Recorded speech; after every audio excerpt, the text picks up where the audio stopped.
Daniel, en realidad tengo muchas preguntas con respecto a lo que podría ser tu próxima gestión como congresista de la República, pero me gustaría empezar por algo fundamental, que es ¿cómo llegas a Podemos Perú? Recuerdo que en el 2016 tú tuviste una campaña un poco pequeña en el Partido Nacionalista, en el cual no llegaste a ser candidato a la presidencia, pero de un momento a otro apareces en Podemos Perú, por quien también postulaste a la alcaldía de Lima. ¿Cómo es que llegas a este partido? Bien, efectivamente, después de que pasó el tema municipal, después de que pasó el tema de las elecciones, bueno, yo continué haciendo mi vida y continué con mi juicio, que me llevaba a 3 audiencias a la semana y me era imposible trabajar. Cuando vi que el juicio ya estaba en la última recta, que se iba a acabar y que era imposible que me sancionen porque había demostrado mi inocencia con documentos, con hechos, con testigos, pensé que podía todavía dar algo más por la patria, o sea, servir en algo más, y tenía la certeza, la seguridad de que podía hacer algo por la ciudad de Lima. Es entonces que yo hago conocer públicamente mi intención de ser candidato para la ciudad de Lima. Es así como tomo contacto con algunos partidos, pero para esto yo ya tenía un preplan, digamos, un plan inicial de lo que quería hacer en la ciudad de Lima. O sea que antes de llegar a Podemos intentaste con otros partidos, que no llegó a concretarse la negociación.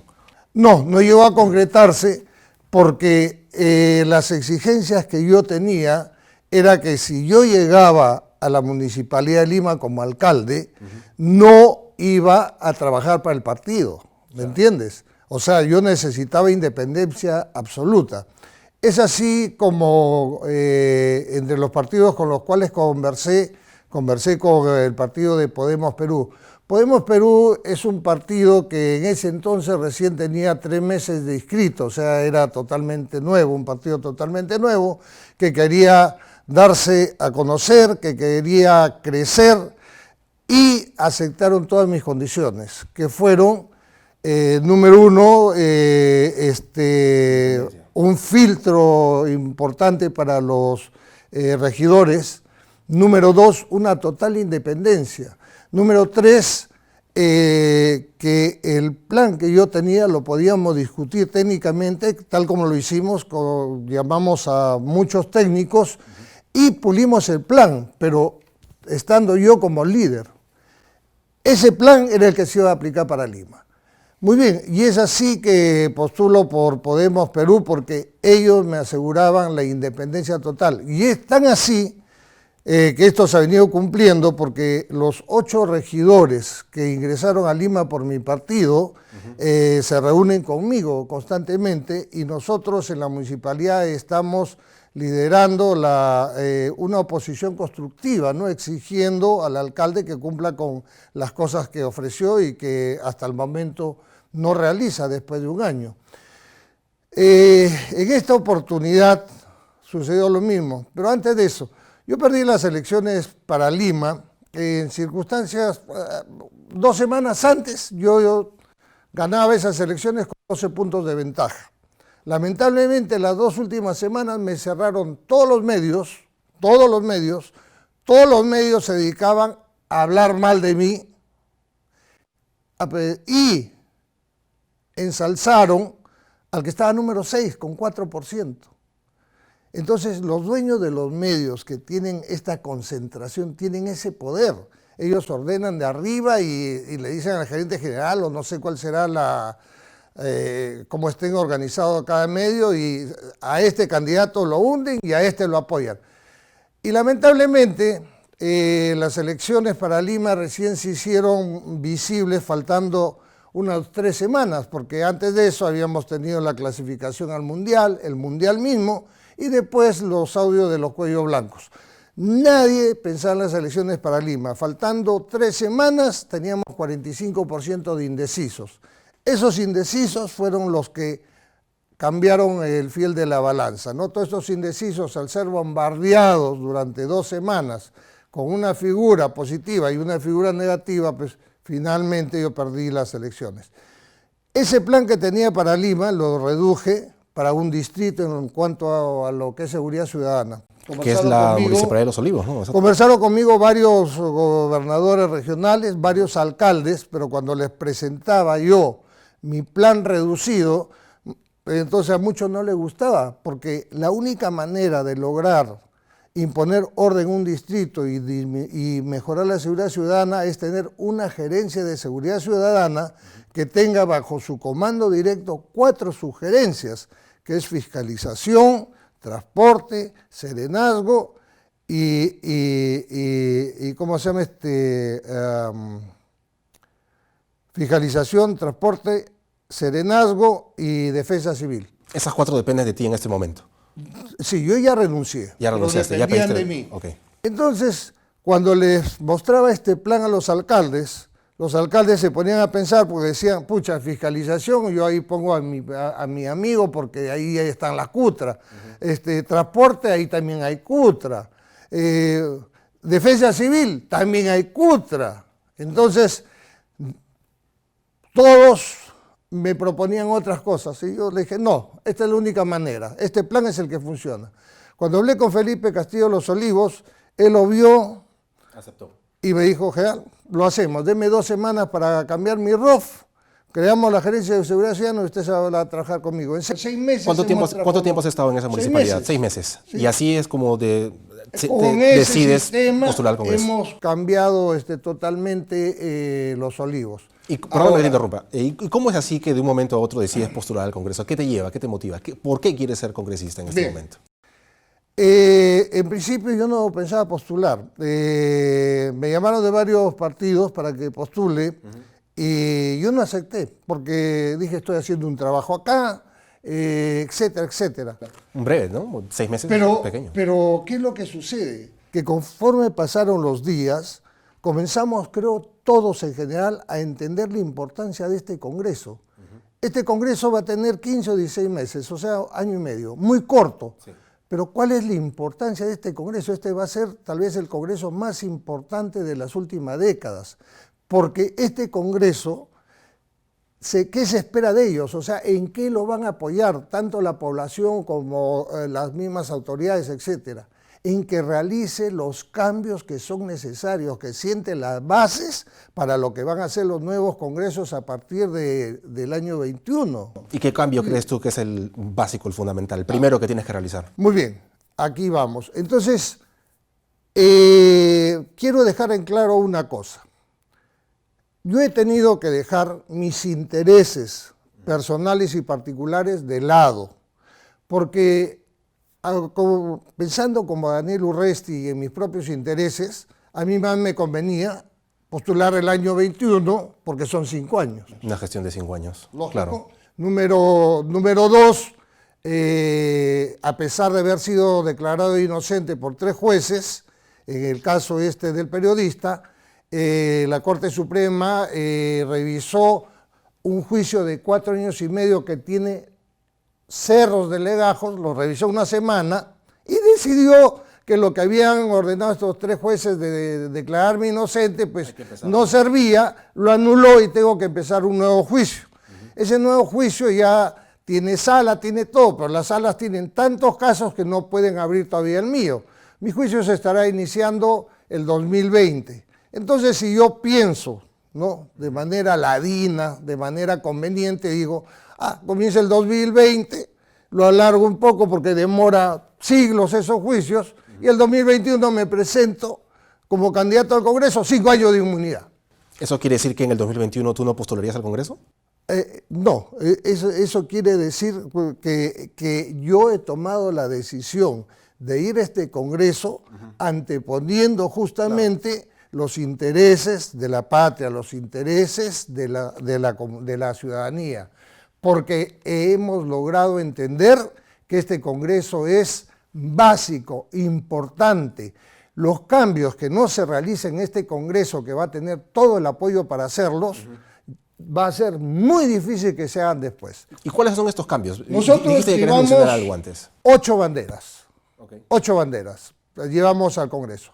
Para esto, en el partido de Podemos Perú, tengo total independencia.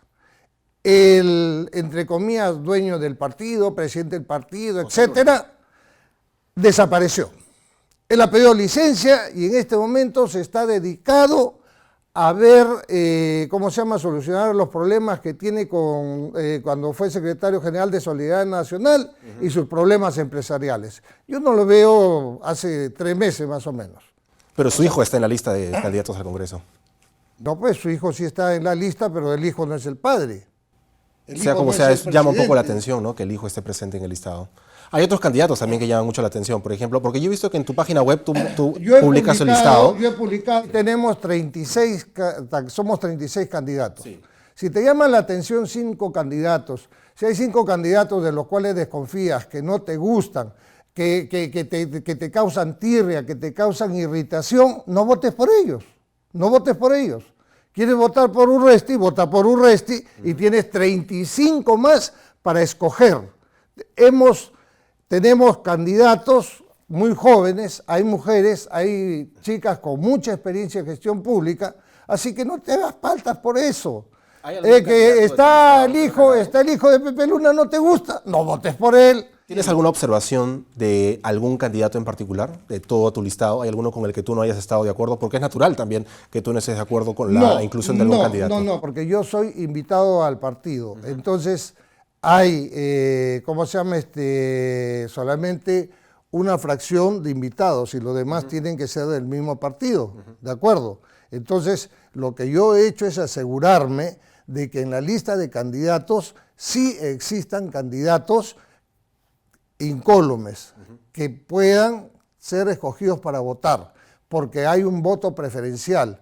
Y lo que yo vengo diciendo en mis redes es eso, no te dejes engañar, no te dejes mentir, que nuevamente los poderosos no decidan por ti. Tú quieres votar por Urresti porque me conoces, sabes que yo me voy a ir a fajar, sabes que yo voy a ir a pelear por ti, sabes que yo lo que digo lo cumplo y las 8 banderas que llevo son importantes. Entonces te van a decir, no votes por Urresti porque va a entrar Luna. ¿No te gusta Luna? No votes por Luna. Va a entrar Heriberto Benítez. ¿No te gusta Heriberto Benítez? No votes por él. Pero sí tienes una observación sobre él, porque lo mencionas. No tengo la observación yo. La pueden tener los votantes, que tienen derecho a observar a cualquiera. Si alguien no te gusta, si tienes tirria por él, no votes. Bien. Vota por mí y Daniel, primera semana o primer mes en el Congreso de la República. Bien. ¿Qué es lo primero que harías? Nosotros vamos a llevar 8 banderas. Antes de eso, quiero dejar en claro que para poder luchar por estas banderas, y no es demagogia ni populismo, yo he tomado 4 compromisos que son importantes y personales. Número 1, los militares recibimos una pensión. Yo recibo mi pensión de retirado. Y cuando llegamos a un puesto público, tenemos que renunciar a esa pensión y cobrar el nuevo sueldo. O puedo escoger quedarme con mi pensión y renunciar al nuevo sueldo. Si yo recibo ambos sueldos, es un delito gravísimo que creo que lo sancionan con 10 o 15 años de cárcel. Esos son los 4 compromisos que has hecho en tus redes, que vas a renunciar a tu sueldo, vas a renunciar al transporte. No renuncio al sueldo. Voy a seguir viviendo de mi pensión, lo que significa que no voy a tener sueldo en el Congreso. O sea, en el Congreso no me van a considerar en planilla, que es diferente. No me pueden considerar en planilla porque yo voy a seguir viviendo de mi pensión.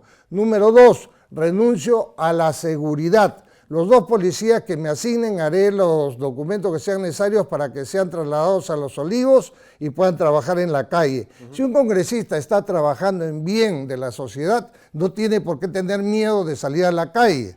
Número 3, voy a utilizar única y exclusivamente mi vehículo o el transporte público. No voy a aceptar nada más. Ya, esas son las renuncias que haces, perfecto. Pero ¿qué es lo primero que vas a hacer en el Congreso? ¿Cuáles son las 8 banderas que tenemos? La primera, eliminar, y para esto hemos firmado un acuerdo, todos los que nos presentamos, eliminar la inmunidad parlamentaria para delitos comunes. ¿Consideras, Daniel, que se debe hacer un cambio también en la Comisión de Ética del Congreso?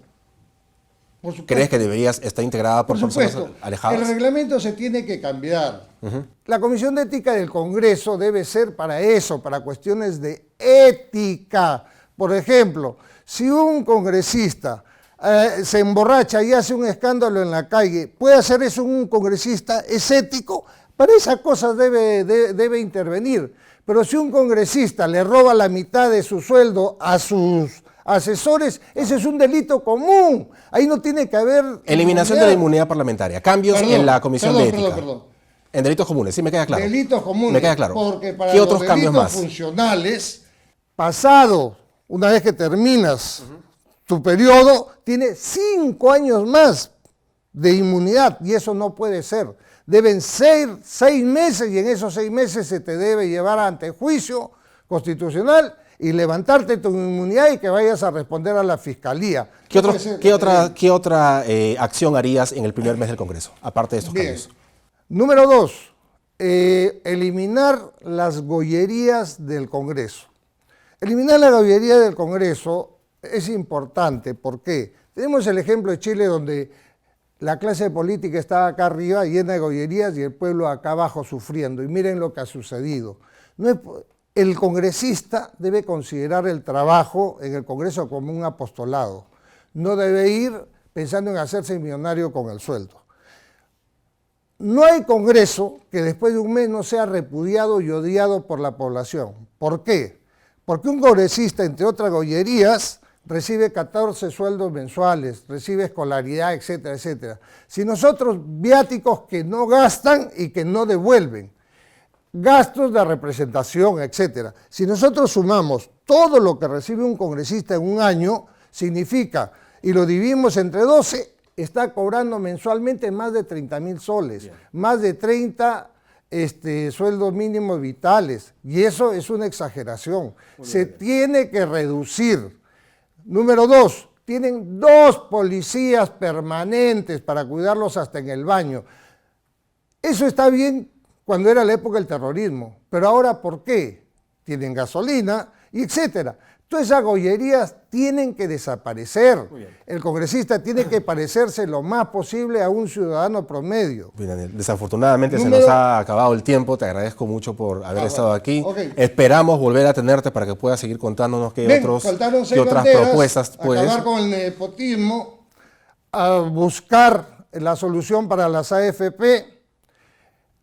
Tenemos que destrabar las leyes que evitan que la policía pueda hacer un trabajo adecuado. Tenemos que modificar las leyes que permitan que los delincuentes sean cogidos en flagrancia hoy día y mañana estén en las calles. Y eso se puede hacer. Vamos a legislar en seguridad ciudadana. Espero que más adelante podamos conversar sobre esas propuestas. Esperamos volver a tenerte aquí y esto ha sido todo en la edición de hoy. Que tengan un buen día.